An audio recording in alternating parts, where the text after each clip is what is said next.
camps, and it doesn't give us a clear idea of how many people are dying. All of this stuff is happening in secret. The children of these detainees have been sent to state-run orphanages and boarding schools where they are taught to hate their own religion, identity, and are forced to speak Chinese, are subject to abuse and torture. The parents don't know where their kids are. Most towns and villages in East Turkestan are almost empty. Around 70 to 80% of the civilians are all gone. You walk through the street and it's eerily silent because most people are in some form of detention or prison. Schools and factories are now being transformed into these concentration camps. The entire nation of East Turkestan has essentially become a dungeon for its people because China monitors their every action, even in the homes. So there are millions of hand government cadres who are living in Uyghur homes to make sure they're not engaging in religion and to assess their political views. Practicing Islam is completely banned. So for me to even say something like, oh, I'll see you tomorrow, God willing, is prohibited because you said the word God. Even having an Islamic name is a crime. So you have to change your name from a name like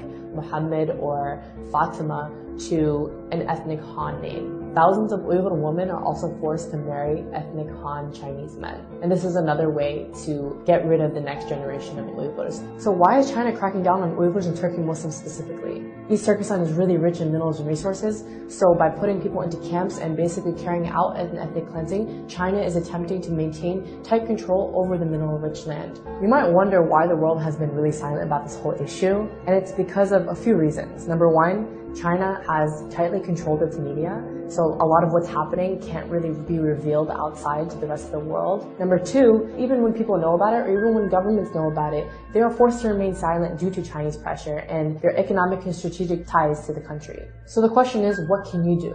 What we need you to do is raise awareness, because right now, most of the world has no idea that this is happening. Pressure your government leaders to acknowledge China's occupation of East Turkestan and its systematic campaign to wipe out the Uyghurs and other people of East Turkestan. Support your local Uyghur communities. They're in dire need of international support. Come out to their protests. Organize protests in front of Chinese embassies and bodies that can actually take action to challenge China's ethnic cleansing of the Uyghurs.